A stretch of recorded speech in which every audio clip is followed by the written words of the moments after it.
Everybody, so today this video we're doing another video reaction to JTVideo PS4, which will be part 5 of called Real Cover Hulk Now Ever Hulks.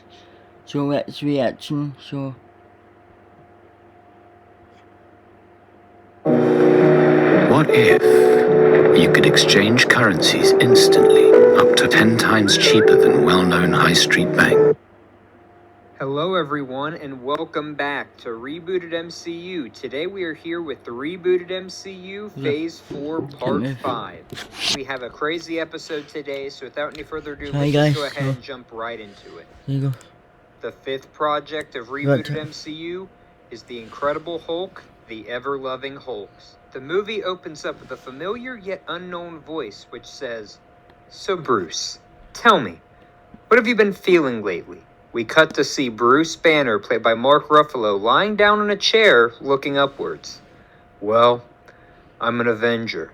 I saved the world from Thanos. I made good friendships.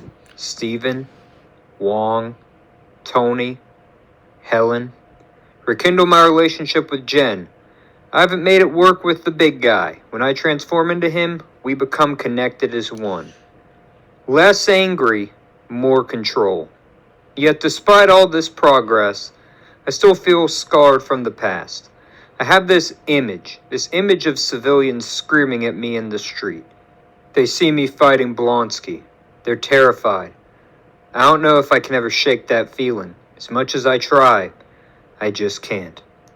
Well, Bruce, I applaud your progress. I'm very proud to be your friend." The man is revealed to be Doc Samson, played by James McAvoy. Bruce sits up and smiles as Samson continues. "However, I think our session is over. There's somebody waiting outside for you, and there's one thing I know about the Hulk family.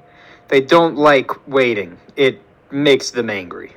Bruce chuckles as he stands up, hugs Samson, and walks outside where we see Jennifer Walters, played by Tatiana Maslany, sitting in the car. She says, "Come on, Bruce, this trip has been years in the making. Let's go." Bruce waves to Samson and says, "Jen and I are going away for a few weeks. We're going to drive Route 66, something we've wanted to do since we were kids.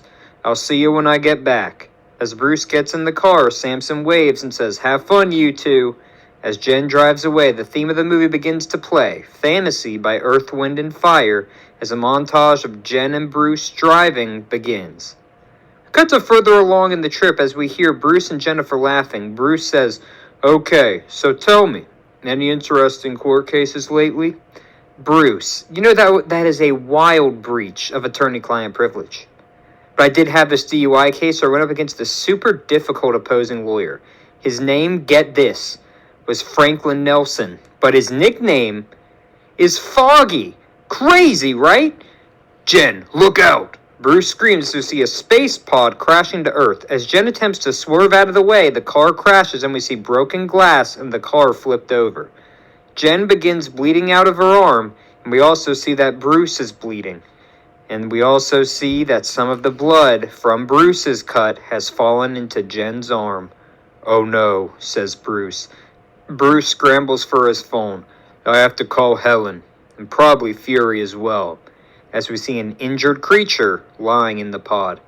Cut to a laboratory room where we see Jen sitting in a hospital bed. As she looks around, she says, "What happened?" "Well, dear, a space pod from all accounts crashed into the path in which you and Bruce were driving on, and, well, you might now have blood that's contaminated with gamma radiation." "What? When? Why? How? Who the heck are you?"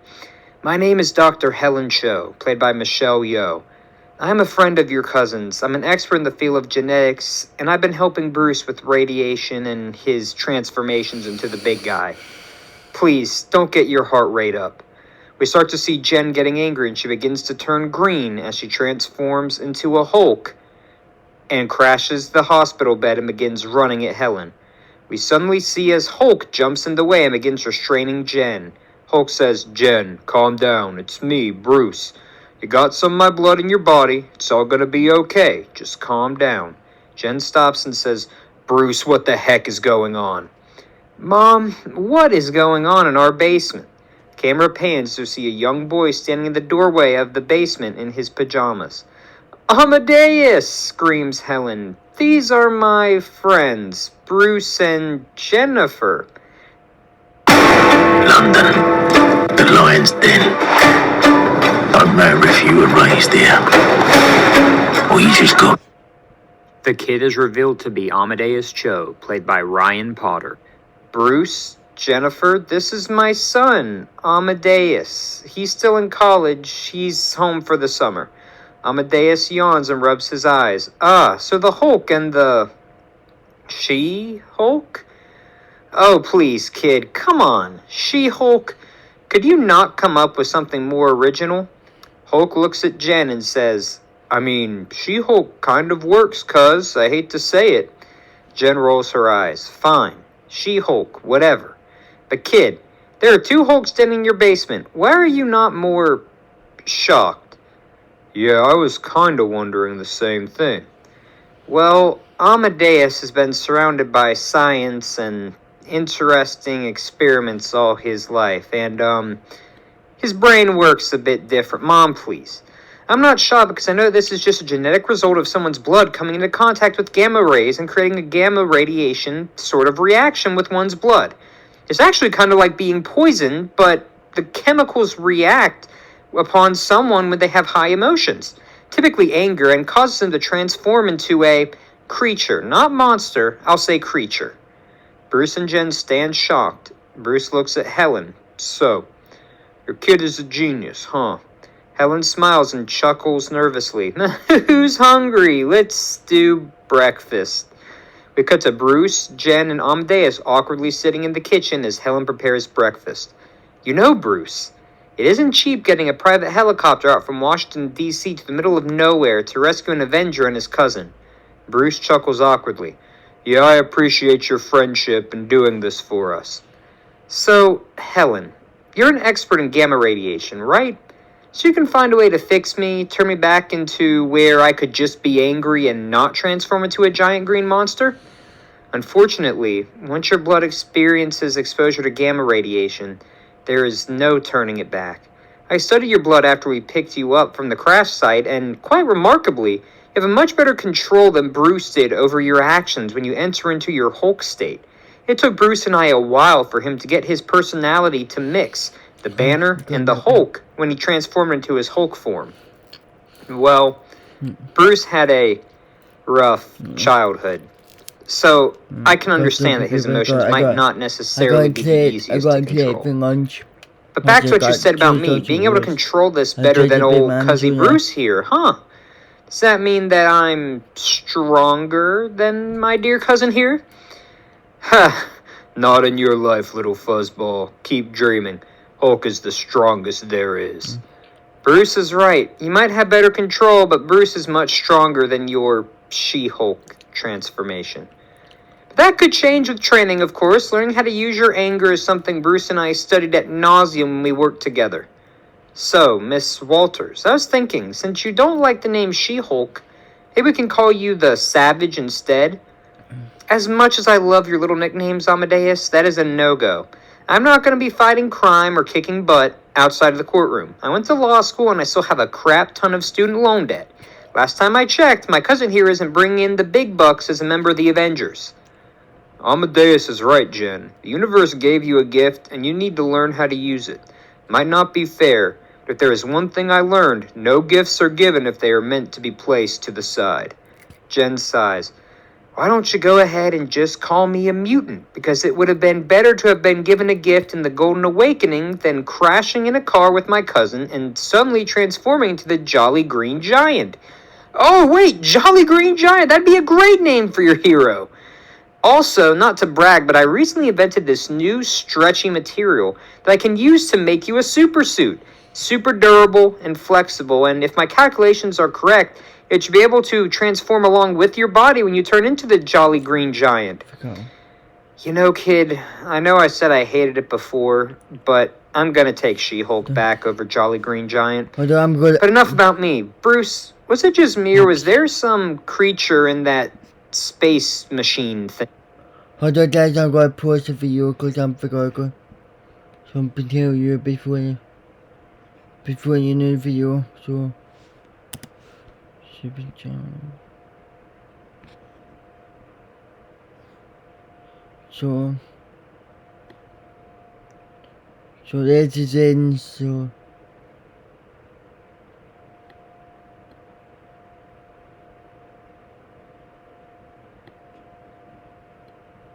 that is in. We got that's channel when I used watch way back to 2019, and the super channel was good.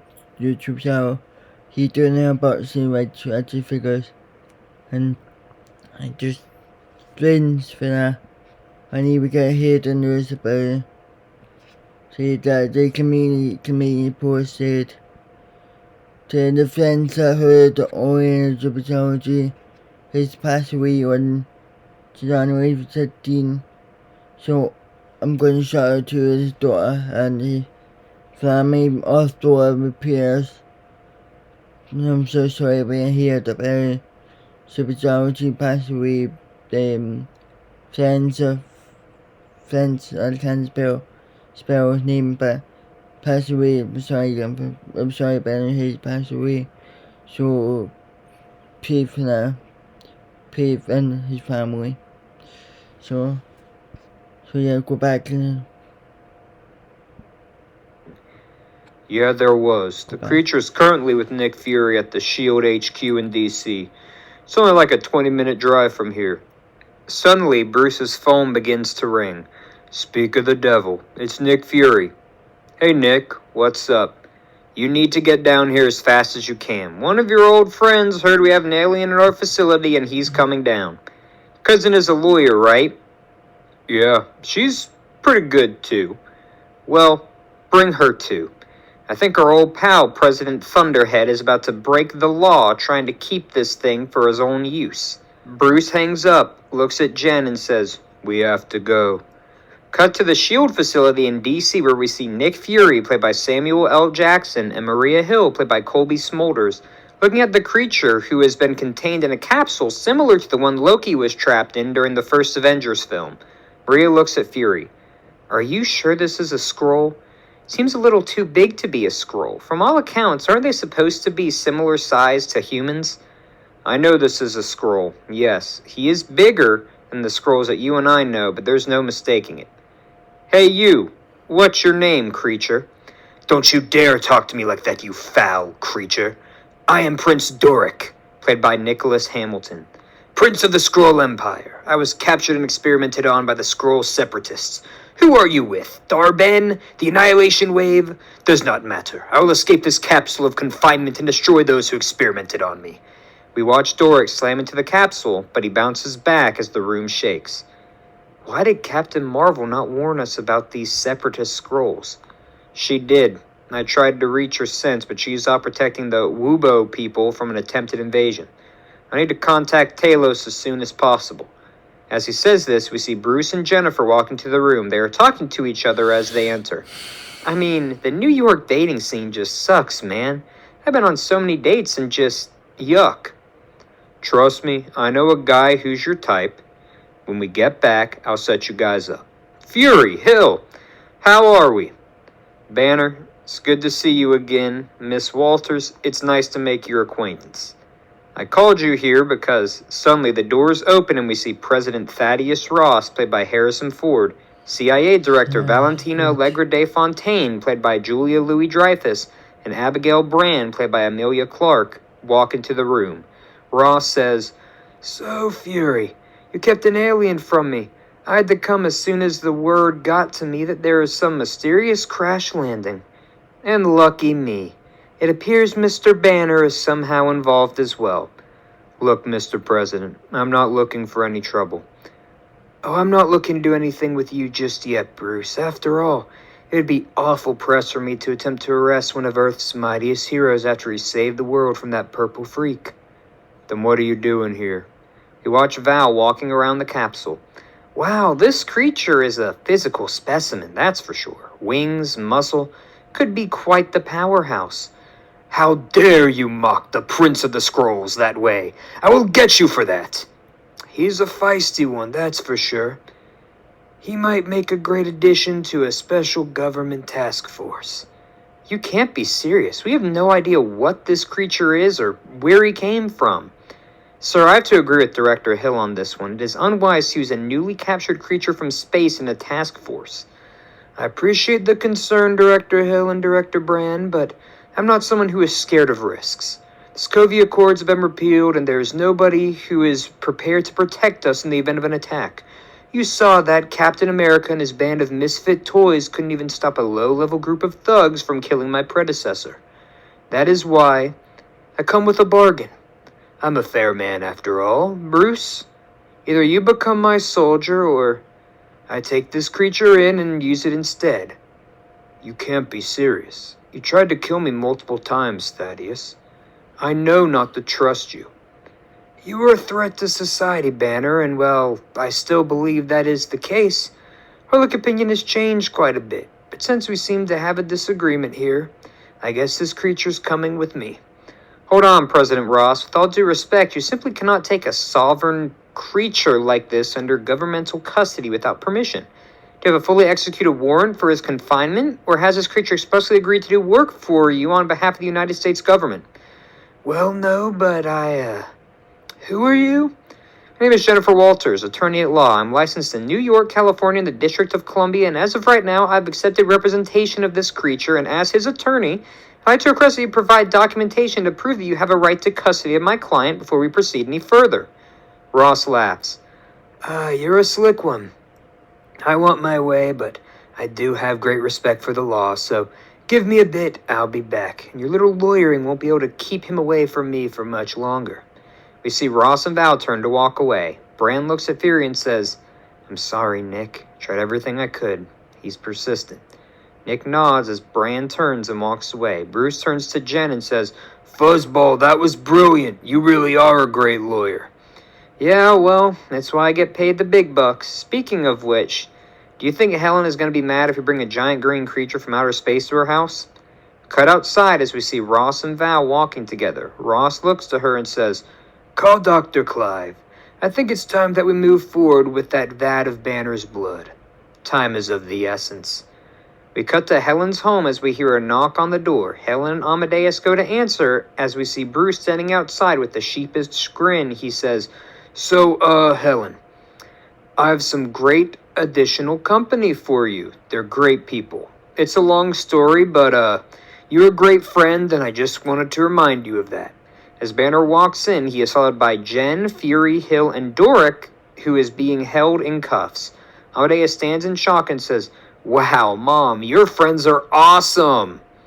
Yeah, great. Cut to a few minutes later as we see Doric, Jen, Bruce, Fury, and Hill sitting around the table. Hill is putting something on a tablet as Doric looks around. This place, it is quaint. Nothing like what we have on Skrullos. Skrullos? Where exactly are you from, dude? 1 minute, Jen. Hill, is it ready? Yes, here it is. Hill places a tablet in front of Doric, and we see Talos, played by Ben Mendelsohn, appear on the screen as he says, Oh my, Prince Doric, you're alive. My, Talos, friend of my mother, how did you get captured in such a tiny device? How am I speaking to you? I'm fine. I'm communicating from a remote location. People you are with, they're my friends. You can trust them.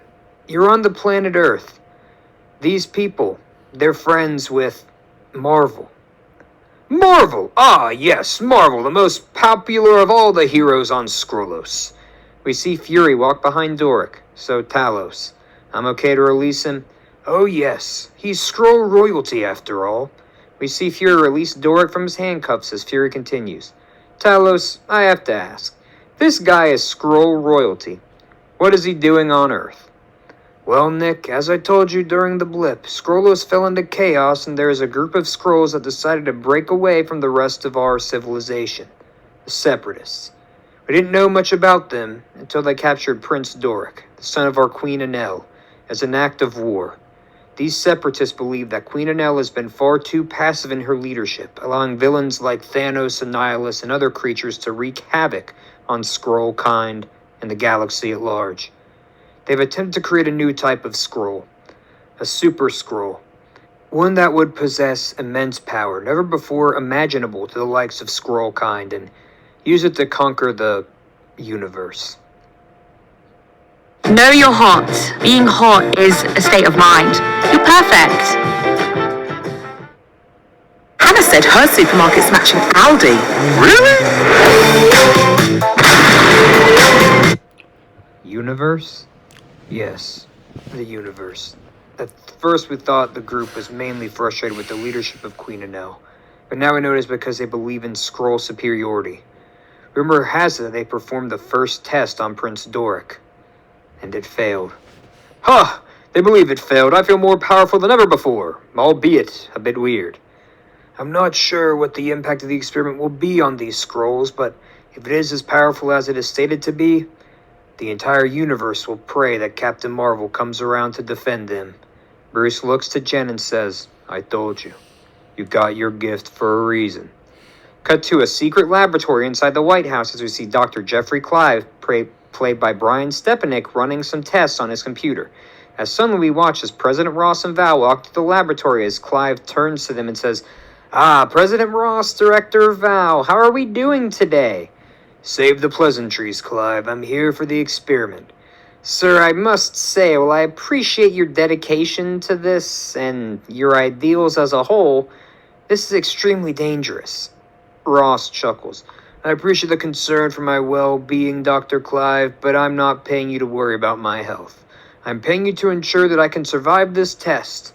Did you consult with the expert that I told you about? Why, yes, sir. She should be here any minute. She requests to have a word with you. As he says this, the door swings open as we see Betty Ross, played by Liv Tyler, burst into the laboratory and screams, Dad, have you lost your mind? Sweetie, I haven't seen you in ages. How are you, darling? Father, this obsession with Bruce is getting old now. You're willing to become the very thing you've sought to destroy just to get back at him? For becoming a creature that he didn't even want to become? What's your deal? Betty, the Hulk, Banner, is a monster. He's a nuclear warhead that could easily destroy all of life on this Earth if he wanted to. Do you think we have anyone to stop him? Captain America, the Thunder God, the Insect Kid from New York, all of them would be wiped out if Hulk wanted them gone. I'm but a human, and I can't protect this country, this world, unless we have the Hulk.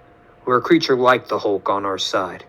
I'll become one, defeat Bruce, and force him to work for us. I understand your attachment to him, so I'll spare his life. But I also want to get the alien. Betty, there's an entire galaxy, universe out there that could have monsters like the one who wiped out half of all life. I need to know what there is out there. Hulk is a threat to humanity, yes, but my concern is, what if there is something out there that is a bigger threat than the Hulk? Betty sighs. You are unbelievable, Dad. Bruce has proven it to you before. He will protect the people of this planet. You don't have to force him to. Then I'm doing it to get the creature. Either way, Bruce is something I'm after, and I will get it from him. Clive, get it over with. Watch as Clive takes a syringe and inserts it into Ross's arm and injects a substance that has been mixed with Banner's blood into Ross's arm. Ross begins to wheeze and feel lightheaded as he turns to Val and quickly says, Track Fury's location. Tell me where he is. I know he's with Bruce and, well, I need to pay him a visit. Cut back to the Cho household as we see Doric and Amadeus eating a pizza together as Bruce, Jen, Fury, Helen, and Hill watch. Doric comments, This dish. It is delightful. What is it called again? Pizza. You really don't have anything like this on your planet? No, but if we did, it would be our greatest creation. Amadeus looks at Jen. Hey, She-Hulk, while you and Bruce were away, I made you a super suit out of the material I was telling you about. Want to give it a try? She-Hulk? Yeah, Director Fury, don't worry about it. And no, kid, I'm not interested in a super suit. Thanks, though. Suddenly we hear a knock on the door. Bruce says that he'll answer it, and as he goes to open it, we see President Ross standing outside. Mr. President, I didn't think you were allowed to leave the White House without your Secret Service detail. Bruce, close the door. You won't want them to see what's about to happen. Bruce steps outside and closes the door. Are you feeling okay? You don't look well. Bruce, I'm going to give you the wager one more time. Either you join me or give me the alien. Your choice. Thaddeus, I think your obsession with me is becoming a bit embarrassing. The answer is no to both.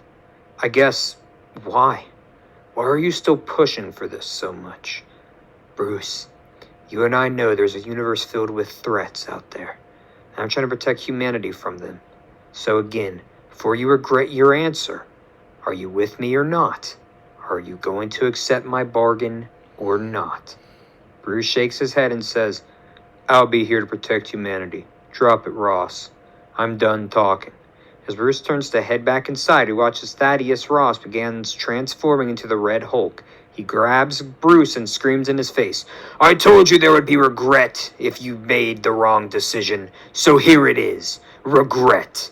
We watch as Red Hulk throws Bruce across the street. As we slowly watch Bruce transform into the Hulk, he catches himself and says, Okay, Thaddeus, you might have copied me, but there is only one Hulk.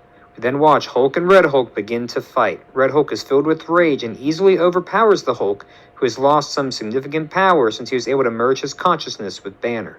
We see Fury, Hill, Helen, Amadeus, and Jen standing at the window watching the fight take place, as both Red Hulk and Hulk jump away. So, now there is a Red Hulk? What kind of world are we living in? You know, it is funny how so much has happened. We don't even bat an eye at the fact that there's another Hulk running around. I'm not too worried, though. Banner's capable, and he'll stop him. I'm not sure. The Hulk has lost a lot of his rage. He's still powerful, yes, but this Red Hulk appears to be using complete and utter rage. Bruce doesn't stand a chance. Jen sighs and looks at Amadeus. Okay, kid, I need that super suit. Crap! Amadeus cheers as he runs to his room as Jen looks down. We cut to downtown Washington, D.C. as we see Red Hulk completely tossing Hulk around. I told you, Bruce. You could have joined me or given me the alien, but instead you chose the path of most resistance. We see Red Hulk grab Hulk by the throat and holds him up. I told Betty I wouldn't kill you, but the rage has gotten to me and I've changed my mind. It's been nice knowing you, Bruce. As Red Hulk prepares to punch Hulk, suddenly he's kicked away as he goes flying down the street. We watch as She-Hulk lands and says, Oh my, Bruce, are you okay? Hulk is panting but looks up and says, Fuzzball, we have to stop Ross. Ross? Oh wait, yeah, that checks out. We watch as Red Hulk begins charging at Hulk and She-Hulk as they team up to fight him. While She-Hulk is inexperienced, both her and Hulk's combined powers enough to overpower Red Hulk, who's beaten into the ground before screaming and jumping off. Hulk stops and looks around as he sees citizens screaming.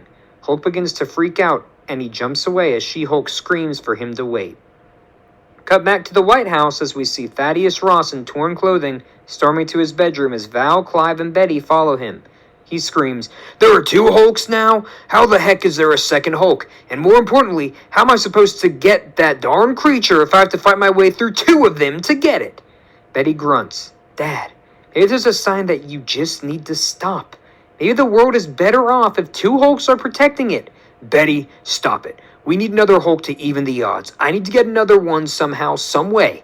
I need an experienced one, not another new one. More like a seasoned veteran. Sir, with all due respect, that request is impossible. I don't know where you could be able to find another Hulk like that. Ross turns to Val. Val, what is it that inmate at the raft was talking about? That O'Grady fellow said something about alternate realities. Val gulps. Sir, Eric O'Grady told us that Hank Pym theorized that someone could potentially utilize a double-sided microversal entry point to communicate with someone from a different timeline. But the science is unproven. It was just a theory, and as you know, Hank is dead, and after Van Dyne fought those AIM people at her old building in New York, nobody's seen or heard from her.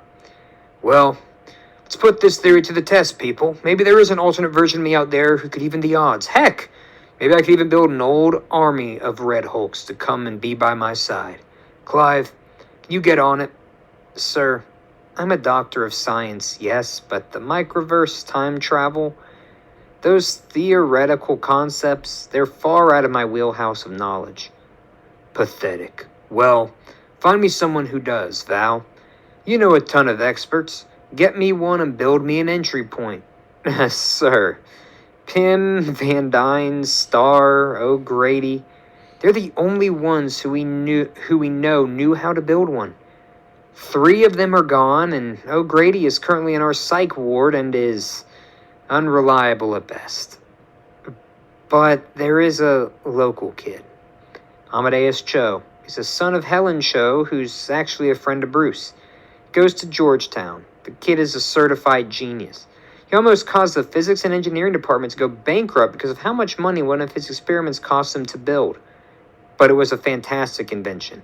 His invention found a way to remove contaminants from water. It was able to be mass-produced in third world countries, and, well, he's actually made an impact on the world.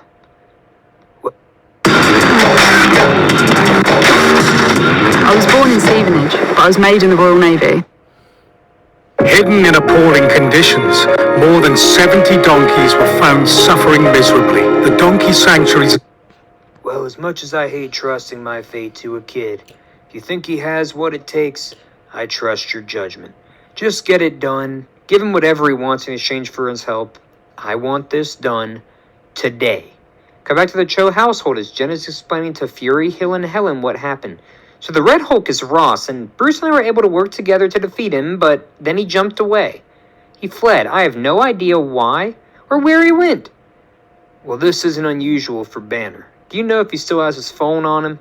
I can track him. Put in a call to an old friend who helps Bruce out when he gets in his own head. Jen nods. Hey, kid, your material really worked.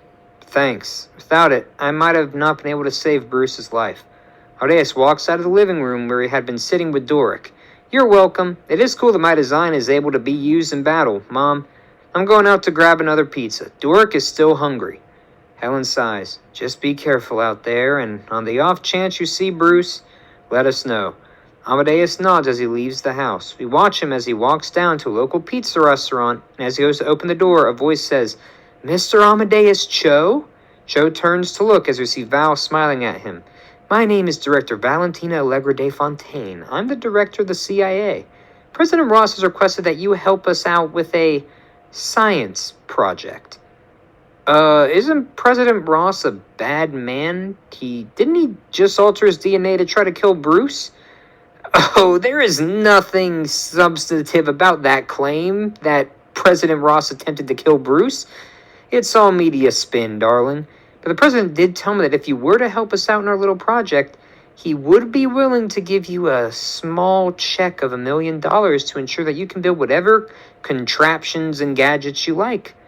Amadeus looks up and smiles. Wow, that's a lot of money. Sure, lady, I guess. When do I start? You start now. Come with me. We cut to the woods a few miles away from D.C. We see Bruce sitting down with a blanket on top of him. He's been crying. Today he starts to have flashbacks to when the people were screaming at him during the battle with Red Hulk. He begins to cry. Cut inside Bruce's head as we see Hulk looking at Bruce. He says, I thought Hulk was not monster. Was here to protect human. You're not a monster, Hulk. We're not a monster. But no matter what we do, who we let in, who we save, they all still think we are a monster.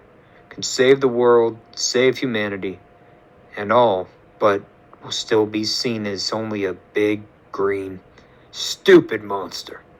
Hulk looks down. Hulk sad. Hulk not want to be monster. I know.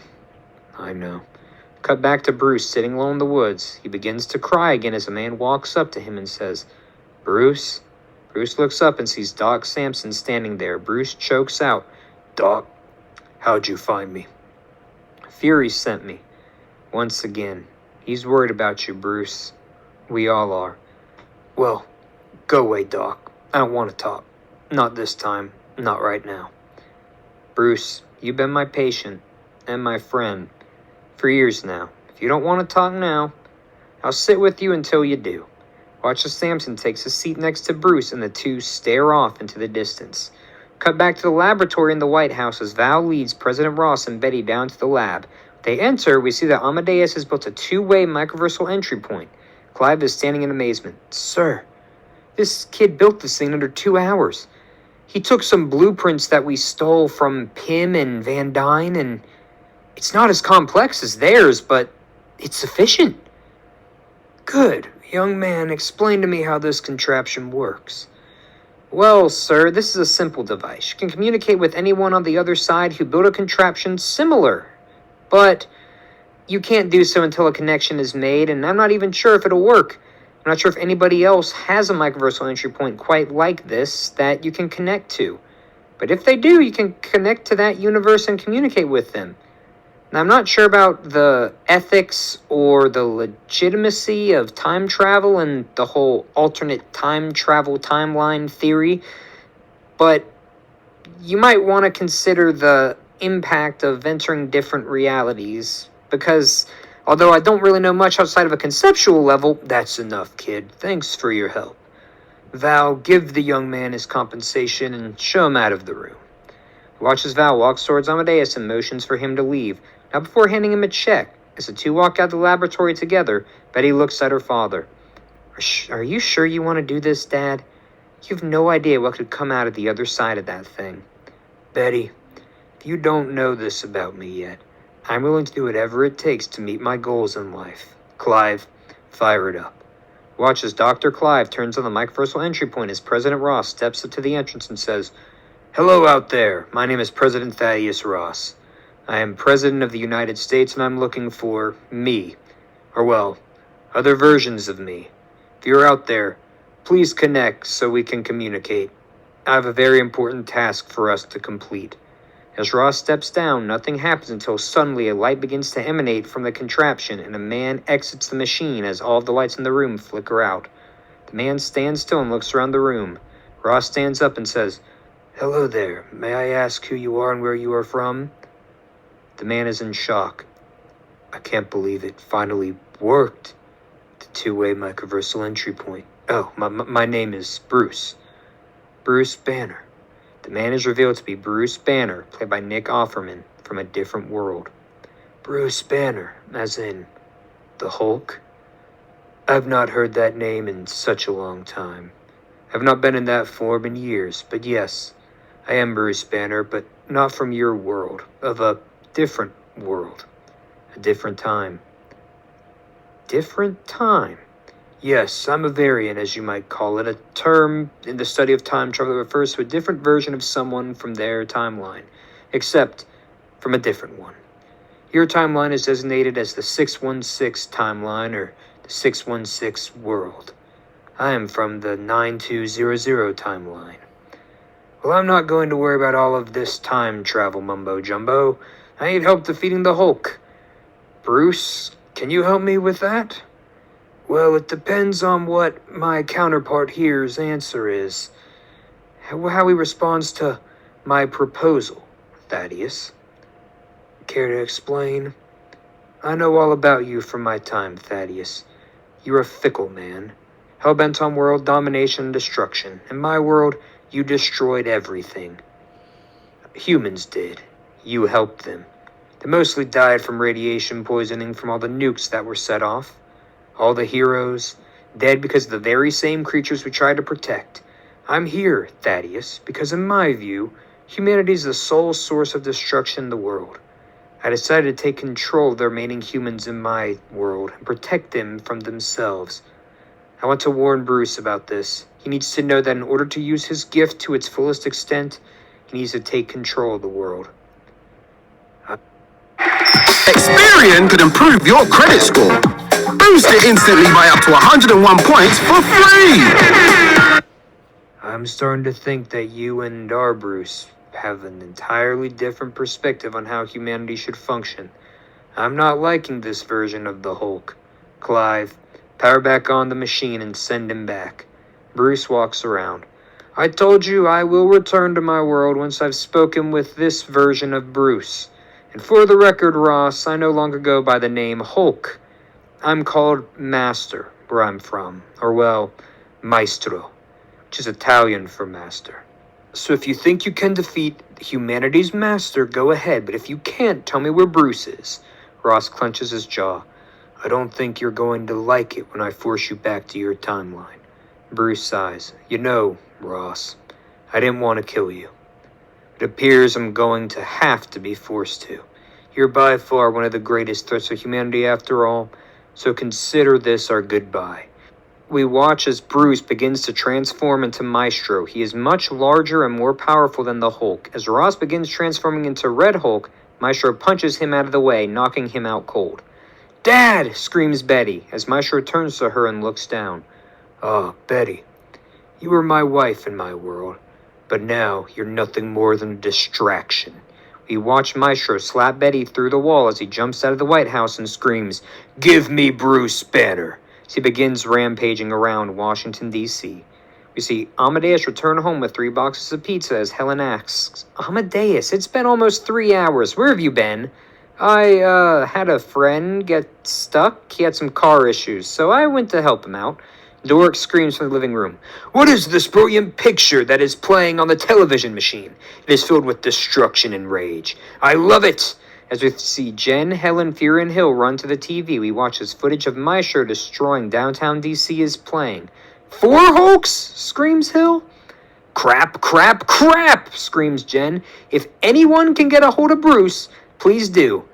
I have to go be a hero." As Jen runs out of the house, Amadeus looks at Doric. "You know, I have an extra super suit in my closet. She might need your help." Cut back to the woods where we see Bruce and Samson sitting together gazing off into the distance. Bruce clears his throat. "So, Doc, I know I'm not a monster. I have friends who know I'm not a monster. But the public, the people I try to protect, they still think I'm a monster. Bruce, what is leading to this thought from you? What's on your mind? Tell me." "Well, it goes back to when I first became the Hulk. People screamed when I saved them from the abomination. I went to find Betty for help before I fought the leader. And when I fought Ross, I've saved humanity so many times. They still fear me." "Bruce, it's a natural reaction to see a giant green creature in the middle of the street to scream. I'm sure you would react the same way. Regardless, though, it doesn't matter how people react. It matters how you feel. People are thankful that you saved the world. Some people will be terrified of you no matter what. And some people will never give you the credit you deserve for what you did. But what matters is that your friends, your family, and you know what you did. You know that you saved the world. And no matter what people think, you know you're a hero." Bruce smiles. "Thanks, Doc. But I do have something else bothering me. I'm weaker than I was. Figured things out, worked on myself, worked through things with the Hulk, but now I'm not sure I could protect the world if I tried. I don't have the rage, the anger that I used to have. Bruce, maybe you don't need anger. I know what your father has caused you to feel for many years. Ross, even Thanos, how the death of Stark impacted you. But you can find strength, maybe not from those things that you hate, but from those who you care about. There can be 2 types of anger. Anger from you being mad at the world that things aren't working out your way, or anger that the people you love, that you care about, and who care about you, they're being hurt by the world." Bruce looks down as Samson looks at his phone. "Bruce, I hate to interrupt our session, but the world does need you. Now." Samson shows Bruce a live broadcast of downtown Washington, D.C. as we see Maestro destroying buildings and causing chaos. Cut inside Bruce's head as he looks at Hulk and says, "Okay, buddy, I'm going to need you to get angry. Anger because the people of this planet that we are sworn to protect are getting hurt." "Angry? Angry Hulk is monster." "No, Angry Hulk is human. More human than any of the monsters who we have fought before. It is that humanity, that anger over things that we can't control, that makes you a hero." Hulk smiles and looks at Banner and says, "Hulk, ready to smash." We watch as Bruce transforms into Hulk, picks up Samson, and jumps away. We cut to downtown DC as Maestro is tearing through buildings screaming, "Someone get me Bruce Banner!" "Stop! Stop what you're doing!" We see She-Hulk standing nearby as Maestro stops and looks at her. "Jen, my dear cousin, why it is odd to see you."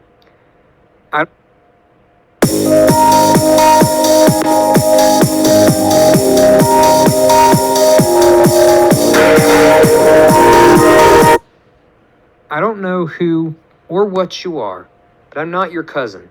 I'm She-Hulk, and I'm going to stop you from destroying any more buildings. Maestro laughs. You and I never did rebuild our relationship, cousin. It's sad, but it makes me laugh now, thinking that you, out of anyone, could stop me. I fought gods, monsters, titans. You stand no chance of stopping me. Well then, I guess I'm gonna give it my best shot. Watch as She-Hulk begins fighting Maestro. She stands no chance against Maestro, who easily overpowers her. He grabs her by the neck and begins punching her in the face repeatedly. I must say, cousin, you are a disappointment to the Hulk family. But it brings me joy knowing that I am the one who ended your life on this planet. Maybe then, Bruce will show up. Suddenly, we watch as Doric flies in and tackles Maestro, carrying him away from She-Hulk as he screams, That woman protected me from those who wanted to harm me. I will not let her suffer a death most unfortunate. As She-Hulk stands up, Doric flies back to her and says, Are you okay, my friend? She-Hulk smiles. I am. We have a lot of fighting left, Doric. Come on. Doric smiles and screams, I am Prince Doric, Prince of the Skrulls, and I'll protect this Earth like the Marvel once protected mine. We then watch as She-Hulk and Doric team up to fight Maestro. While the Super Skrull experiment did not work as planned on the Prince, it did give him increased strength and the ability to fly. However, not even the combined might of She-Hulk and Doric are able to withstand Maestro. As he knocks both of them out, he laughs and screams. Is anyone going to step up to stop me, or has humanity accepted its fate? We watch as Hulk lands behind Maestro and says, I'm going to ask you to leave my cousin and friend alone. One time, and then it's over for you. Maestro turns around and smiles. Bruce! I know this is going to sound weird, but I'm you. From a different world. Come again? Ross brought me from a different timeline here to help defeat you. Silly, I know, but I came to warn you. In my future, our future, humans destroy themselves, wipe themselves out. The very people we try to protect, those who we worked so hard to protect, they destroyed themselves. Everything you have done, everything you've been fighting for, it's all going to be wiped out by these humans. I know that we both decided to use these powers as a gift. So, I'm telling you, you need to take control of this world, use your gift to lead it, fix it. I'm Maestro. You are Hulk, but we both need to become Maestro. What? You have it all wrong. We are human. We're equals with the people, but our gift, what we have, is something used to protect humanity. The anger we use, it's on behalf of humanity. We can use it to better humanity.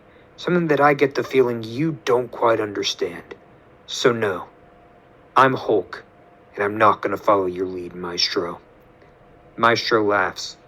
Well, Hulk, I guess it is the end of the line for you. I will have to use but a portion of my strengths to fix 2 timelines. We then see Hulk become enraged as he and Maestro begin to fight. Hulk is more powerful since last time he fought, and he's able to keep back up with Maestro thanks to his increase in anger, tapped into by the fact that his friends and humanity has been hurt by Maestro. But Maestro is still more powerful than him, and as he flings Hulk into a building, Hulk tries to counter, but Maestro continues to beat him. You claim to be human? This is a perfect representation. Not knowing when to quit. Always thinking you are more capable than the simple creatures that you and humanity are. Suddenly, Maestro is punched from behind and goes flying as we see Red Hulk standing behind where Maestro was and helps up Hulk. Bruce, I'm sorry. This is my fault. I was doing what I thought I could to protect humanity, but instead I've become the monster. The very monster I thought you were all this time. Hulk looks at Red Hulk. You're only a monster if you allow yourself to become a monster. Maestro, he's a monster. But now, you and I have the ability to show that we're not monsters, but we're going to have to work together. Red Hulk nods as Maestro turns to both of them and laughs. Ah, Bruce and Thaddeus, it is going to be my delight to kill you both. Hulk and Red Hulk charge towards Maestro as the final battle begins. Maestro is powerful, but the combined might of Hulk and Red Hulk begin to become too much as Maestro falls to the ground. Hulk and Red Hulk jump up and both fall down with their fists next to each other as they smash Maestro into the ground, knocking him out and defeating him. We watch as Maestro slowly transforms back into Bruce. As Hulk stands up, panting, we hear cheers from people around him. They're clapping. They begin to chant, "Hulk! The Incredible Hulk! He's our hero! He's the ever-loving Hulk!" Red Hulk looks at Hulk. "Bruce, I'm done hunting you down. I'm sorry. You can go." Hulk smiles as he walks over to pick up She-Hulk and Doric. He waves to the crowd as he jumps away. As Fantasy by Earth, Wind, and Fire begins to play, we watch as Bruce Banner is transported back to his own reality and timeline by Ross and Val. See that Betty's in the hospital recovering from her injuries. We watch as Hill sees Fury take off and board a ship to return to space. Helen and Doc Samson are having a drink together in their home as Amadeus watches a press conference from President Ross on TV. He stands outside the White House and says, "I'm not aware of the identity of the Red Hulk, but I do know the world and humanity is in safe hands thanks to the work of our Incredible Hulk." The crowd outside cheers as we cut to the outside of a wooden cabin in the woods. We see She-Hulk and Doric standing outside. She-Hulk looks at Doric. "So, Doric, are you sure you're ready for this training?" Doric smiles. "Well, I need to be strong enough to protect my planet, and I don't think I could have asked for a better teacher. But also, please call me Hulkling. I think it's a much cooler name, and I think it suits what I'm about to do." She-Hulk smiles as Hulk walks out of the cabin and says, "Okay, you two, welcome to Camp Hulk. I'm going to teach you both the ins and outs of becoming Hulks and using your powers to the best of your ability. Are you ready?" Both She-Hulk and Hulkling smile and look at Hulk as they say in unison, "Yes, Hulk!" Hulk smiles as the screen cuts to black. Text pops up that reads, "Hulk, She-Hulk, and Hulkling will return." We have 3 post-credit scenes. In the first post-credit scene, we see Doc Samson walking downstairs of the Cho household. He enters the underground lab and shuts the door. We see Amadeus is building something. Samson says, "Hey Amadeus, what are you building here?" Amadeus smiles. "It's a gamma radiation chamber. I think it should help us learn more about gamma radiation and truly how it reacts when it meets someone." As we watch Amadeus attempt to screw something in, watch as a pipe bursts as gamma radiation begins leaking out. Suddenly we watch from the outside the lab as a giant green hand hits the window. In the second post-credit scene, we see Val walk into the Oval Office with President Ross sitting at his desk. "You wanted to see me, sir? I promised Banner that I would not hunt him any longer, and I intend to be a man of my word, but the world needs protection, and we need soldiers to provide that protection. What do you have in mind?" "Do we still have that adamantium?" "We do. Are you referring to Weapons X?" "I am. Think it's time to start that project. The world needs a new super soldier." In the third post-credit scene, we see She-Hulk sitting at a table across from an unknown person who is talking. "So then this huge bug guy flew at me, and this green chick with a sword started beating up these other bug guys. It was crazy." See that She-Hulk is sitting across the table from The Thing, voiced by Jason Sudeikis. She-Hulk smiles awkwardly. "So, Ben, you and my cousin are friends?" "Oh yeah, we saved the world together. What's wrong? You barely touched your food." "Listen, Ben, you're a nice guy and all, but you're just not my type." "Darn, well, it's okay. I have a date with a girl named Alicia next week anyways. But hey, thanks for coming out. Tell Bruce I said hey." She-Hulk smiles as she quickly gets up and walks away. And that is the Incredible Hulk, the ever-loving Hulks. So that's it, the Incredible Hulk and ever-loving Hulk. So tomorrow we're going to do a part set of a JTVideos Papers MCU. So yeah, so I'm just not going to do talking about someone passed away, but I'm just small talking about. I'm sorry I forgot about it before I go watch the videos. And shout out to friends over on Super Tower Gene. Rest in peace for him. So if I say that again, So hope you enjoy the video, make sure to thumbs up and don't forget to subscribe. Per the creation one. Make sure everyone gets 100 clicks, subscribe everyone. Please subscribe, so we'll see you next time tomorrow.